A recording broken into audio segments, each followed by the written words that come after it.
বুধবারের পর শনিবার 3 দিনের ব্যবধানে রাজ্যে নরেন্দ্র মোদী অমিত শাহ।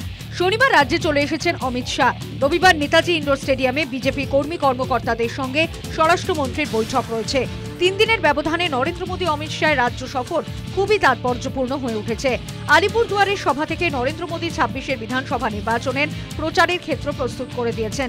রাজ্য সরকারকে নির্মম বলেই থেমে থাকেননি, বরং নির্মমতার উদাহরণ সবিস্তারে পেশ করেছেন আলিপুরদুয়ারের সভা থেকে। শিক্ষক নিয়োগ দুর্নীতি, মুর্শিদাবাদের সাম্প্রদায়িক হামলা, চা বাগান, আয়ুষ্মান প্রকল্প নিয়ে রাজ্য সরকার এবং শাসক দলকে তীব্র আক্রমণ করেছেন। নরেন্দ্র মোদীর ছেড়ে যাওয়া জায়গা থেকেই শুরু করতে চান অমিত শাহ।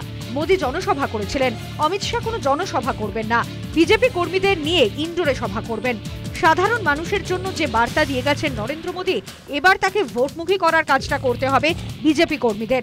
সেটা কিভাবে, কোন পথ ধরে করা হবে, ইন্ডোরের সভায় তা নিয়েই বার্তা দেবেন অমিত শাহ, মনে করছেন রাজ্য নেতারা।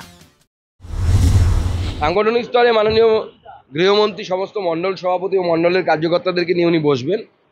কর্মীদের মধ্যে উৎসাহে কর্মীরা ফুটছে এবং আমি পরিষ্কার আমার পার্টির নেতারা আমরা সবাই বলে দিয়েছি, বাংলার জনগণকেও এই বার্তাটা দিতে চাই। এবারকার ভোট, এবারকার ইলেকশন শুধুমাত্র বিজেপির সরকার তৈরি করার ইলেকশন নয় বা তৃণমূল কংগ্রেসকে হটানোর ইলেকশন নয়। হিন্দু বাঙালির ঘটি, বাটি এবং ইজ্জত, সম্মান, এই তিনটে বাঁচানোর শেষ লড়াই। ভোটে ঝাঁপিয়ে পড়ার ক্ষেত্রে বিজেপি কর্মীদের কাছে বাধা হয়ে দাঁড়াচ্ছে সাংগঠনিক অপ্রস্তুতি। সুকান্ত মজুমদারকে সরে যেতে হবে, তা ঠিক হয়ে আছে অনেক দিন ধরেই, অথচ তার বদলি হিসেবে কেউ আসেননি।